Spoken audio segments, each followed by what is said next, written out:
Hello students, आप लोग को SVM ऑनलाइन क्लासेस में स्वागत है। आज हम लोग क्लास 12 का हिंदी पार्ट 1 बातचीत का जितना भी ऑब्जेक्टिव क्वेश्चन है उसको करने जा रहे हैं। ये क्वेश्चन आपको परीक्षा में बहुत साथ देगा लेकर के। ये रिवाइज हम करवा रहे हैं, चैप्टर तो पढ़ा चुके हैं, ये सिंपल रिवाइज करवा रहे हैं। तो आप लोग ध्यान से इसको देखिए और उसका तैयारी बढ़िया से कर लीजिए। आपको हिंदी में समझ लेते हैं। हिंदी में आपको परीक्षा में जो है हिंदी से किस टाइप का क्वेश्चन आएगा उसको हम समझ लेते हैं। सबसे पहले हिंदी जो है, हिंदी क्लास 12 का जो हिंदी है,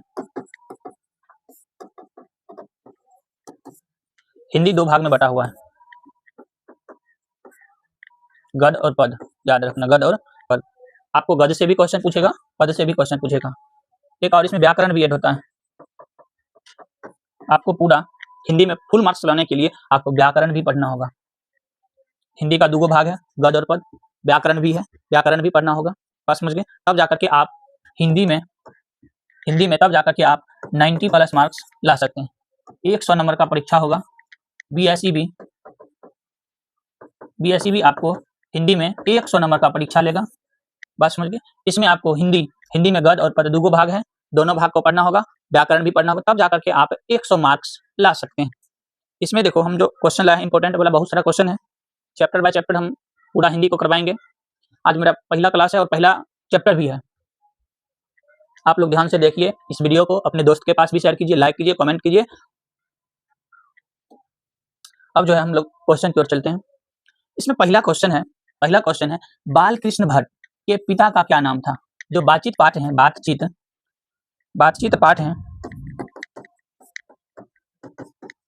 पाठ किनके द्वारा लिखा गया है? बालकृष्ण भट्ट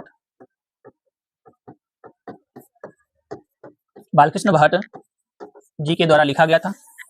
बातचीत पाठ जो है बालकृष्ण भट्ट जी के द्वारा लिखा गया था। इसमें पहला क्वेश्चन पूछा है, बालकृष्ण भट्ट के पिता का नाम क्या था? ये क्वेश्चन आपको 2020 में पूछा है। पहला क्वेश्चन है, बालकृष्ण भट्ट के पिता का नाम क्या था? देखो, ऑप्शन में दिया है बेनी प्रसाद भट्ट, पहला है देनी प्रसाद भट्ट, बी में है बेनी प्रसाद भट्ट, टेनी प्रसाद भट्ट और सैनी प्रसाद भट्ट। आपको ना सैनी प्रसाद होगा, ना टेनी प्रसाद होगा और ना देनी प्रसाद होगा। इसका आंसर होगा आपको बेनी प्रसाद भट्ट। याद रखना, इसका आंसर होगा बेनी प्रसाद भट्ट। बालकृष्ण जी के पिता का नाम था बेनी प्रसाद भट्ट। ये पेशे से व्यापारी थे। आपको क्वेश्चन पूछेगा, आगे भी मिलेगा क्वेश्चन कि बालकृष्ण भट्ट जी के पिता पेशे से क्या थे, तो आंसर होगा व्यापारी।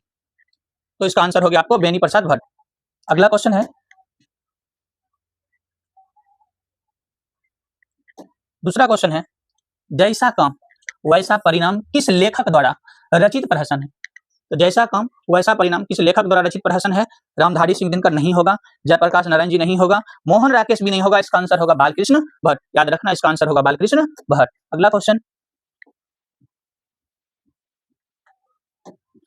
बातचीत शीर्षक निबंध के अनुसार जो कुछ मवाद या धुआं जमा रहता है वह भाप बनकर निकल पड़ता है। देखो, ये भी क्वेश्चन आपको 2021 में भी पूछा है और 2024 में भी पूछा है। इसमें कह रहा है, बातचीत शीर्षक निबंध के अनुसार जो कुछ मवाद या धुआं जमा रहता है वह भाप बनकर निकल पड़ता है। कैसे? देखो, कैसे क्वेश्चन पूछा है। इसमें देखो, बहस करके नहीं होगा, झगड़ा करके नहीं होगा, हंसने से नहीं होगा। इसका आंसर होगा बातचीत के जरिए। आदमी के मन में, किसी भी व्यक्ति के मन में कोई भी मवाद जमा रहता है, कोई भी खरी खोटी अगर जमा रहता है, तो बातचीत के जरिए अपना प्रॉब्लम एक दूसरे को शेयर करके जो है वो मवाद और धुआं जो है बातचीत के जरिए समाप्त हो जाते हैं। याद रखना, इसका आंसर होगा बातचीत के जरिए।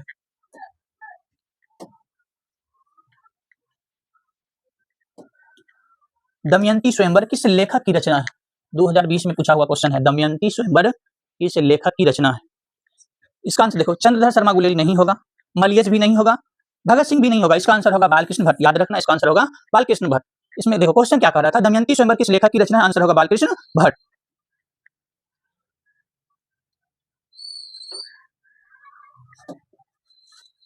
बालकृष्ण भट्ट की रचना बातचीत क्या है? देखो, बहुत बढ़िया क्वेश्चन है। ये भी क्वेश्चन आपको 2018 में पूछा हुआ क्वेश्चन है।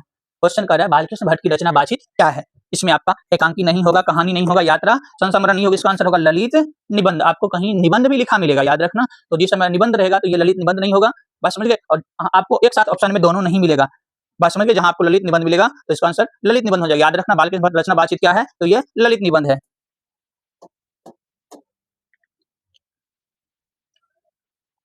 अगला क्वेश्चन है, बालकृष्ण भट्ट किस युग के निबंधकार थे? 2021 में पूछा हुआ क्वेश्चन है। बालकृष्ण भट्ट किस युग के निबंधकार थे? प्रसाद युग नहीं होगा, द्विवेदी युग नहीं होगा, श्वेतांत्योद ये भी नहीं होगा। इसका आंसर होगा आपको भारतेंदु युग। याद रखना, इसका आंसर होगा भारतेंदु युग। अगला क्वेश्चन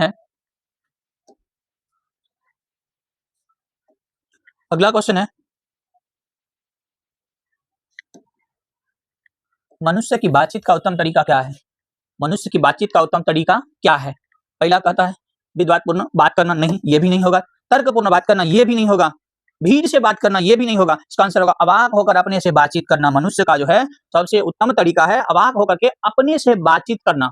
मनुष्य का जो है अपने से अवाक होकर के बातचीत करना बातचीत का सबसे उत्तम तरीका होता है। अगला क्वेश्चन देखो, 8 नंबर क्वेश्चन है, संवाद। संवाद में सबसे महत्वपूर्ण क्या है?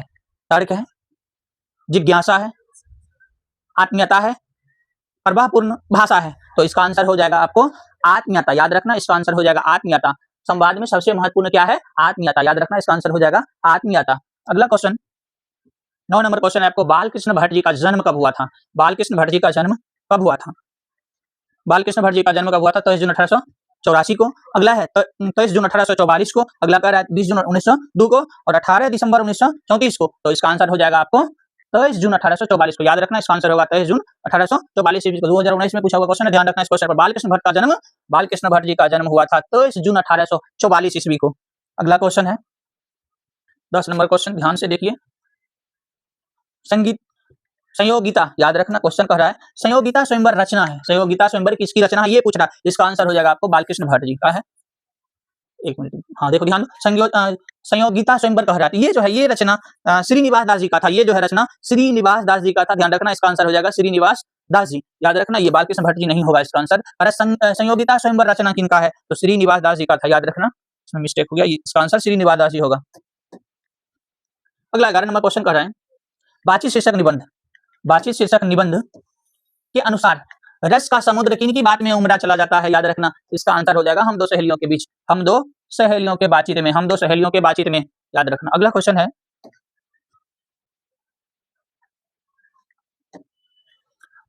ये वाद विवाद संवाद क्या है? 2020 में पूछा हुआ क्वेश्चन है। वाद विवाद संवाद क्या है? 2020 में पूछा हुआ क्वेश्चन है। ये जो है आलोचनात्मक निबंधों की पुस्तक होते हैं। ये जो है आलोचनात्मक निबंधों की पुस्तक होते हैं। अगला क्वेश्चन की ओर हम लोग चलते हैं। 13 नंबर क्वेश्चन कर रहा है, बालकृष्ण भट्ट ने कौन सा मासिक पत्र निकाला था? याद रखना, क्वेश्चन कर रहा है बालकृष्ण भट्ट ने कौन सा मासिक पत्र निकाला था? इसका आंसर हो जाएगा आपको हिंदी प्रदीप। याद रखना, इसका आंसर हो जाएगा हिंदी प्रदीप। अगला 14 नंबर क्वेश्चन कर रहा है, बातचीत किस विधा की रचना है? बातचीत किस विधा की रचना है? बातचीत जो है किस विधा की रचना है? तो इसका आंसर हो जाएगा आपको निबंध हो जाएगा। इसका आंसर आपको निबंध हो जाएगा। 15 नंबर क्वेश्चन है, रवीन क्रूसो। याद रखना, क्वेश्चन कर रहा है रवीन क्रूसो ने 16 वर्ष तक, याद रखना 16 वर्ष के उपरांत किसे मुख से एक बात सुना था? ये जो व्यक्ति थे रवीन क्रूसो, ये 16 वर्ष तक आदमी का जो है ना मुख से बात नहीं सुना था। 16 वर्ष के बाद एक आदमी के मुख से बात सुना था। उस व्यक्ति का नाम था फ्राइडे। उस व्यक्ति का नाम था फ्राइडे। याद रखना, उस व्यक्ति का नाम था फ्राइडे। रवीन क्रूसो जी जो है 16 वर्ष के बाद एक आदमी के मुख से बात सुना था। उस व्यक्ति का नाम था फ्राइडे। 16 नंबर क्वेश्चन है, बातचीत शीर्षक निबंध के निबंधकार। देखो ये भी क्वेश्चन आपको 2019 में पूछा हुआ है। बातचीत शीर्षक निबंध के निबंधकार कौन है? तो इसका आंसर हो जाएगा आपको बालकृष्ण भट्ट। याद रखना, इसका आंसर हो जाएगा बालकृष्ण भट्ट। 17 नंबर क्वेश्चन है, बातचीत के माध्यम से बालकृष्ण भट्ट क्या बतलाना चाहते हैं? देखो क्वेश्चन कर रहा है, बातचीत के माध्यम से लेखक बालकृष्ण भट्ट जी क्या बतलाना चाहते हैं? तो बातचीत की शैली आंसर होगा इसका, बातचीत की शैली आंसर होगा इसका, बातचीत की शैली। 18 नंबर क्वेश्चन कह रहा है, भट्ट जी को किसने अंग्रेजी साहित्य के एडिशन और स्टिल की श्रेणी में रखा है? भट्ट जी को किसने अंग्रेजी साहित्य के एडिशन और स्टिल की श्रेणी में रखा है? तो इसका आंसर हो जाएगा आपको रामचंद्र शुक्ल। याद रखना, इसका आंसर हो जाएगा आपको रामचंद्र शुक्ल। अगला क्वेश्चन 19 नंबर क्वेश्चन कह रहा है, बालकृष्ण भट्ट का निवास स्थान कौन सा है? बालकृष्ण भट्ट जी का निवास स्थान कौन सा है? तो इसका आंसर हो जाएगा आपको इलाहाबाद उत्तर प्रदेश। हाँ, इलाहाबाद उत्तर प्रदेश। याद रखना, इसका आंसर हो जाएगा इलाहाबाद उत्तर प्रदेश। 20 नंबर क्वेश्चन कह रहा है, बालकृष्ण भट्ट ने किस पत्रिका का संपादन किया? याद रखना, क्वेश्चन कह रहा है बालकृष्ण भट्ट ने किस पत्रिका का संपादन किया? तो इसका आंसर हो जाएगा आपको हिंदी प्रदीप। इसका आंसर हो जाएगा आपको हिंदी प्रदीप। अगला क्वेश्चन है 21 नंबर क्वेश्चन है, बालकृष्ण भट्ट ने हिंदी प्रदीप नामक मासिक पत्रिका निकालना कब प्रारंभ किया था? तो इसका आंसर हो जाएगा 1877 ईस्वी में। याद रखना, इसका आंसर हो जाएगा 1877 ईस्वी में। बालकृष्ण भट्ट के पिता पेशे से क्या थे? हम आपको शुरू में ही बताए थे। बालकृष्ण भट्ट जी के पिता जो थे पेशे से व्यापारी थे, व्यापारी थे। याद रखना, बालकृष्ण भट्ट जी के पिता जो थे पेशे से क्या थे? व्यापारी थे। अगला क्वेश्चन है 23 नंबर क्वेश्चन है। 23 नंबर क्वेश्चन है, कौन सा उपन्यास बालकृष्ण भट्ट द्वारा बालकृष्ण भट्ट द्वारा रचित है? तो इसका आंसर हो जाएगा आपको 100 अजन एक सुजन। याद रखना, ये महिला आंचल नहीं होगा, गोदान भी नहीं होगा, अंतराल भी नहीं होगा। इसका आंसर हो जाएगा आपको 100 अजन एक सुजन। इसका आंसर हो जाएगा 100 अजन एक सुजन। 24 नंबर क्वेश्चन है, नाटक के प्रारंभ में होने वाले मंगल पाठ को क्या कहा जाता है? याद रखना, क्वेश्चन कह रहा है नाटक के प्रारंभ में होने वाले मंगल ध्वनि को क्या कहा जाता है, या मंगल पाठ को क्या कहा जाता है? तो इसका आंसर हो जाएगा आपको नंदी पाठ। याद रखना, इसका आंसर हो जाएगा नंदी पाठ। इसका आंसर हो जाएगा नंदी पाठ। नाटक के प्रारंभ में होने वाले मंगल पाठ को क्या कहा जाता है? नंदी पाठ। याद रखना। अगला क्वेश्चन है रॉबिन्सन क्रूसो को कब तक मनुष्य को मुख देखने को नहीं मिला? आपको हम इससे पहले भी बता चुके हैं कि रॉबिन्सन क्रूसो को कब तक मनुष्य को मुख देखने को नहीं मिला? तो 16 वर्ष तक। याद रखना, इसका आंसर हो जाएगा आपको 16 वर्ष तक। रॉबिन्सन क्रूसो को जो है 16 वर्ष तक मनुष्य का मुख देखने को नहीं मिला था। मनुष्य का मुख देखने को नहीं मिला था। याद रखना, 16 वर्ष तक। याद रखना, इसका आंसर हो जाएगा 16 वर्ष तक। रॉबिन्सन क्रूसो को कब तक मनुष्य का मुख देखने को नहीं मिला था? तो आंसर हो जाएगा 16 वर्ष तक। 26 नंबर क्वेश्चन है, बोलने से ही मनुष्य के रूप का साक्षात्कार होता है, किसने कहा? बहुत बढ़िया क्वेश्चन है, किसने कहा? यानी कि क्वेश्चन कर रहा, बोलने से ही मनुष्य का जो है असली रूप पता चलता है कि ये व्यक्ति किस टाइप का है, ये व्यक्ति किस प्रकार का है। जब तक मनुष्य बोलते नहीं है तब तक जो है उसका गुण और दोष प्रकट नहीं होता है।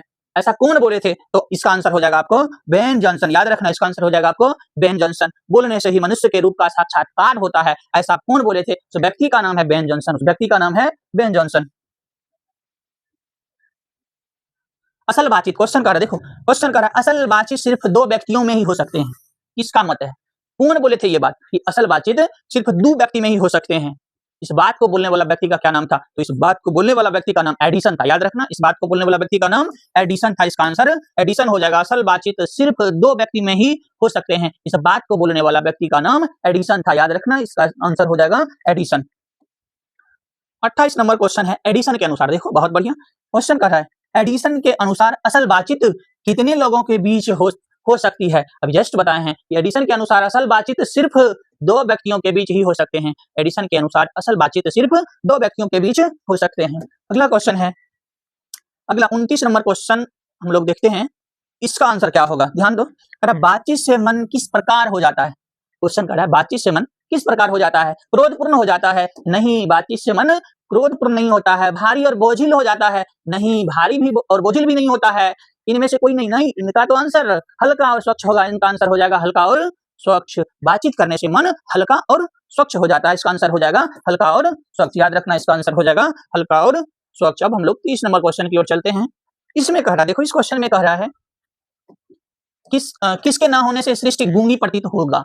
क्वेश्चन कर रहा है किसके ना होने से पूरा दुनिया गूंगी प्रतीत होगा? तो इसका आंसर हो जाएगा वाक शक्ति। वाक शक्ति का मतलब होता है बोलने का शक्ति। वाक शक्ति का मतलब हो जाता है आपको बोलने का शक्ति। अगर मनुष्य में बोलने का शक्ति नहीं होता तो पूरा दुनिया, पूरा संसार गूंगी प्रतीत होता। लोग लुंज पुंज होकर के एक कोने में बैठे रहते। इसका आंसर हो जाएगा आपको वाक शक्ति। तो किसको ना होने से पूरा सृष्टि गूंगा प्रतीत होता? इसका आंसर हो जाएगा आपको वाक शक्ति। वाक शक्ति का मतलब होता है बोलने का शक्ति। अगर मनुष्य में बोलने का शक्ति नहीं होते तो पूरा दुनिया, पूरा संसार गूंगी प्रतीत होता। सभी लोग लुंज पुंज होकर के एक कोने में बैठे रहता। इसका आंसर हो जाएगा आपको वाक शक्ति। 31 नंबर क्वेश्चन की ओर चलते हैं। इस क्वेश्चन में कह रहा है आर्ट ऑफ कन्वर्सेशन कहाँ के लोगों में सबसे ज्यादा प्रचलित है?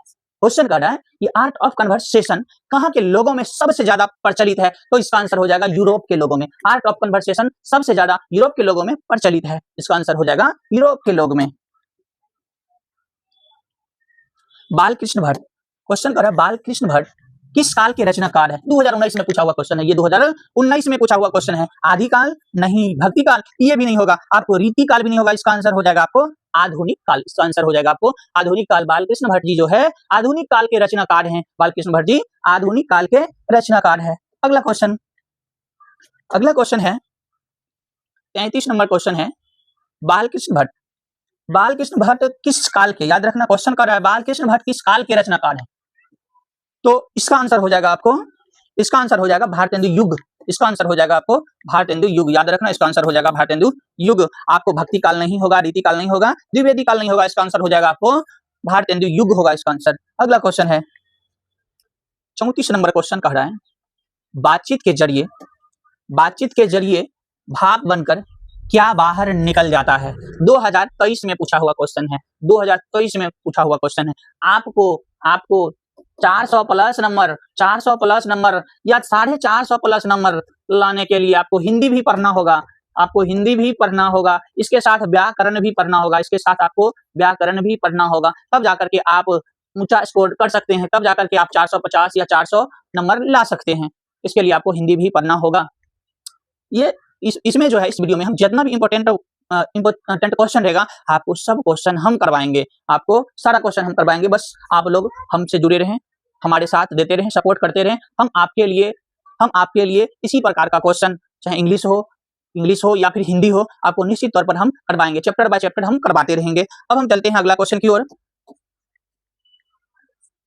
अच्छा, तो हाँ, इसका आंसर देखो, इसका आंसर देखो, बातचीत के जरिए भाप बनकर क्या बाहर निकल जाता है, तो इसका आंसर हो जाएगा आपको मवाद या धुआं। मन में जो मवाद या धुआं जमा रहता है, वो ये बातचीत के जरिए जो है भाप बनकर उड़ जाता है, ये बातचीत के जरिए भाप बनकर उड़ जाता है, इसका आंसर हो जाएगा मवाद या धुआं। अगला क्वेश्चन है, बालकृष्ण भट्ट की माता का नाम क्या है? बालकृष्ण भट्ट की माता का नाम क्या? देखो 2023 में पूछा हुआ क्वेश्चन है, आपके लिए हम इंपॉर्टेंट क्वेश्चन लाएंगे। देखो ये क्वेश्चन जो है 2023 में पूछा हुआ क्वेश्चन है, बालकृष्ण भट्ट की माता का नाम क्या है, तो इसका आंसर हो जाएगा आपको सुशीला देवी नहीं होगा, रजनी देवी भी नहीं होगा, सविता देवी भी नहीं होगा, इसका आंसर हो जाएगा आपको पार्वती देवी। याद रखना, इसका आंसर हो जाएगा पार्वती देवी। बालकृष्ण भट्ट जी के माता जी का नाम है पार्वती देवी और पिताजी का नाम है बेनी प्रसाद भट्ट। याद रखना, पिताजी का नाम है बेनी प्रसाद भट्ट। याद रखना, पिताजी का नाम है बेनी प्रसाद भट्ट। अगला क्वेश्चन है निबंध, क्वेश्चन कर रहा है, निबंध लेखन की दृष्टि से भारतेंदु युग था, 2023 में पूछा हुआ क्वेश्चन है, 2023 में पूछा हुआ क्वेश्चन है। क्वेश्चन कर रहा है, निबंध लेखन की दृष्टि से भारतेंदु युग कैसा था, तो आंसर देखो इसका होगा अनुपयोगी नहीं, ये भी नहीं होगा, प्रगतिशील भी नहीं होगा, प्रतिगामी भी नहीं होगा, इसका आंसर हो जाएगा उर्वर। निबंध लेखन की दृष्टि से भारतेंदु युग उर्वर था, याद रखना, इसका आंसर हो जाएगा उर्वर। हिंदी, क्वेश्चन कर रहा है, हिंदी के एडिशन निम्नलिखित में से कौन कहे जाते हैं? हिंदी के एडिशन जो है कौन कहे जाते हैं, ये क्वेश्चन भी आपको 2024 में पूछा है, इसका आंसर हो जाएगा बालकृष्ण भट्ट जी। हिंदी का एडिशन बालकृष्ण भट्ट जी को कहते हैं, याद रखना, इसका आंसर हो जाएगा बालकृष्ण भट्ट। लास्ट क्वेश्चन है, इस क्लास का लास्ट क्वेश्चन है, आप लोग इस क्वेश्चन का जवाब कमेंट में जरूर दीजिएगा, इस क्वेश्चन का जवाब आप लोग कमेंट में जरूर दीजिएगा। क्वेश्चन कर रहा है, बालकृष्ण भट्ट के अनुसार कितने कानों में पड़ी बात खुल जाती है? देखो 2025 में पूछा हुआ क्वेश्चन है कि बालकृष्ण भट्ट जी के अनुसार कितने व्यक्ति के कान में बात अगर पड़ता है तो वो बात खुल जाता है। यहाँ कितने कानों में कह रहा है, इसका आंसर 6 हो जाएगा। हाँ, इसका आंसर 6 हो जाएगा, अर्थात तीन व्यक्ति के कानों में पड़ी बात खुल जाता है, याद रखना, 3 व्यक्ति के कानों में पड़ी बात खुल जाता है। जब 3 व्यक्ति के कान में बात पड़ता है, 3 व्यक्ति का मतलब 3 व्यक्ति में कितने कान हो जाएगा, 6 कान हो जाएगा, तो 3 व्यक्ति के कान में जब कोनो बात पड़ जाता है तब जो है ये बात खुल जाता है। असल बातचीत सिर्फ 2 लोगों में ही हो सकते हैं, 2 लोगों में ही लोग दिल खोल करके बात कर लेते हैं, लेकिन जब ये तीसरा आदमी वहां पहुंच जाता है, वो टॉपिक ही बदल जाता है, वो बात ही वहां पर समाप्त हो जाता है। तो असल बातचीत सिर्फ 2 व्यक्ति के बीच ही हो सकते हैं, और 3 व्यक्ति के कानों में पड़ी बात अर्थात 6 कानों में पड़ी बात जो है खुल जाते हैं। आज का क्लास यहीं पर समाप्त। आप लोग इस वीडियो को शेयर कीजिए, कमेंट कीजिए, अपने दोस्त के पास भी भेजिए। आप लोग SBM ऑनलाइन क्लासेस, याद रखना, SBM ऑनलाइन क्लासेस में आप लोग जुड़े रहिए, आपको हर एक विषय का कंटेंट दिया जाएगा बिल्कुल मुफ्त में, याद रखना, बिल्कुल मुफ्त में। SBM ऑनलाइन क्लासेस से आप लोग जुड़े रहिए। आप लोग का कोनो सब्जेक्ट का नोट्स की जरूरत हो तो आप लोग कमेंट कीजिए, उसमें आपको नंबर दिया गया है, उस नंबर पर कॉल करके बताइए, आपको फ्री ऑफ कॉस्ट में आपको नोट प्रोवाइड हमारी संस्था करवाएगी। आज के लिए इतना ही। जय हिंद प्यारे बच्चे।